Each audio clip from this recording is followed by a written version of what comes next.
Is the ceasefire done? Is the MOU dead? It's a very interesting question. To me, I think it's over. What's up with the dramatics, Trump? Like, what was that? Anyway, now President Donald Trump has confirmed that the memorandum of understanding, which was supposed to eventually lead to a peace deal between the United States and Iran, is over.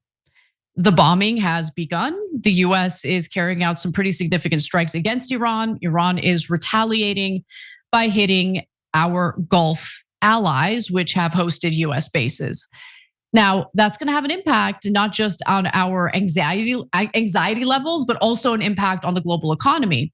And so as soon as Trump made that announcement, as soon as it was clear that the ceasefire was over, well, we noticed that the oil prices are skyrocketing and there are some, terrifying indicators in the market as well. So let's get to the details. So prior to the US carrying out this new set of strikes against Iran, and it all started yesterday, of course, the Treasury Department did something. They revoked Iran's oil sanctions. They provided Iran with waivers when it comes to oil sanctions, which is great considering the fact that with the Strait of Hormuz being closed or with transit pretty much coming to a halt and then opening up to a trickle, there was a lack of oil supply. And so allowing for that waiver was an important way of getting more oil supply in the global economy. That's why Trump did it. Think about how insane that is. We are going to enter a war with you. I'm going to lift these sanctions temporarily, though, so you can sell oil. Because the war, of course, has the consequence of shutting down the Strait of Hormuz, which is devastating to the global economy.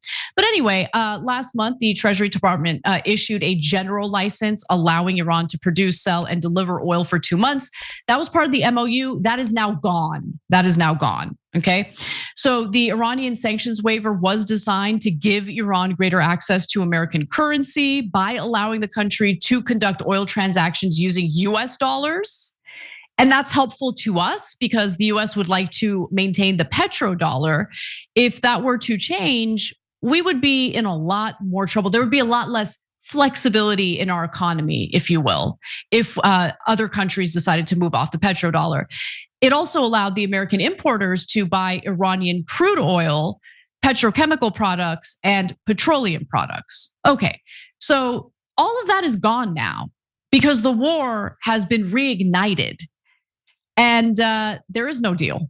There is no path to peace at this moment. I know there are some very naive yet optimistic people out there who are like, no, there's still a chance. I don't know. I don't think the United States ever engaged in peace negotiations with Iran in good faith. And today, oil prices did spike to their highest levels in weeks. I want to note, though, it's not devastating yet. So let's take a look at this chart. So the price of Brent crude oil rose more than 7% to nearly $80 a barrel today. So obviously, there's an increase of 7%. There's no question that Trump's decision to reignite this war already has a negative impact on the price of oil. However, it's not passing, over $100 a barrel yet. Like the longer the war drags on, the worse the price will be. And remember, we have been depleting our strategic petroleum reserves in order to keep the price of oil as low as we can. China actually stopped buying oil on the global market because they have the largest oil reserves, I think, globally. And so they've been kind of relying on that. That has managed to keep the price of oil down, even despite the devastation of the Strait of Hormuz being closed, opened a little bit, closed again, opened a little bit, closed. You know what I mean? So it's closed right now. And we're already starting to see the negative impact. But if you're wondering, how the hell was the price of oil so low, given the trickle of transit that was taking place at the Strait of Hormuz, before all this kinetic action took place beginning yesterday?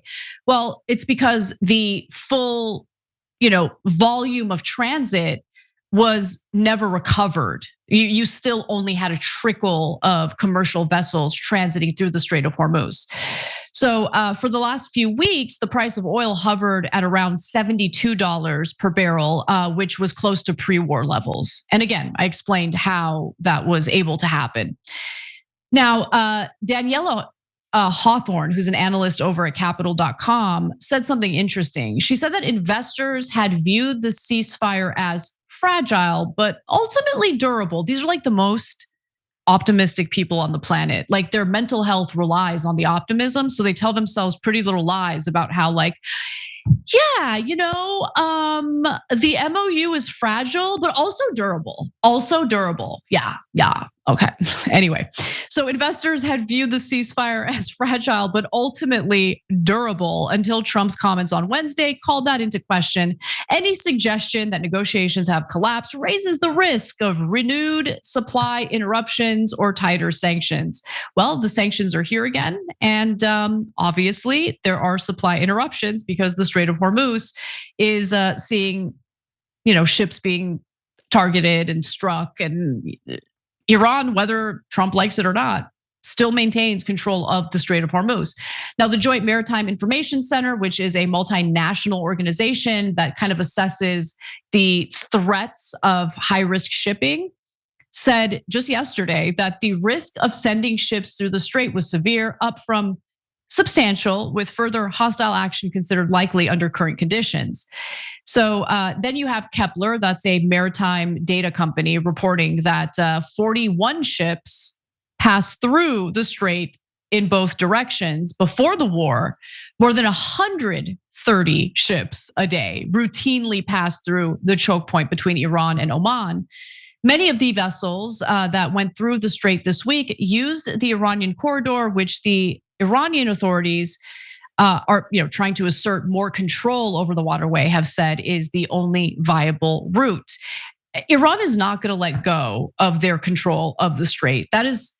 They never really needed a nuclear weapon as a deterrent because before the war, their very likely control of the strait, if they get provoked, was the leverage that they needed. And unfortunately, it didn't stop the Trump administration from starting the war. I don't think Trump was smart enough to realize what a disastrous and devastating, mistake he would be making. Other presidents were smart enough to realize it, even if I thought they were idiotic in many other ways. But Trump decided to start the war, and what did Iran do? All right, well, we're going to take over the Strait of Hormuz, and that is their leverage now. And so every military expert that isn't part of Trump's cult says that there is no military option to snatch control away from Iran.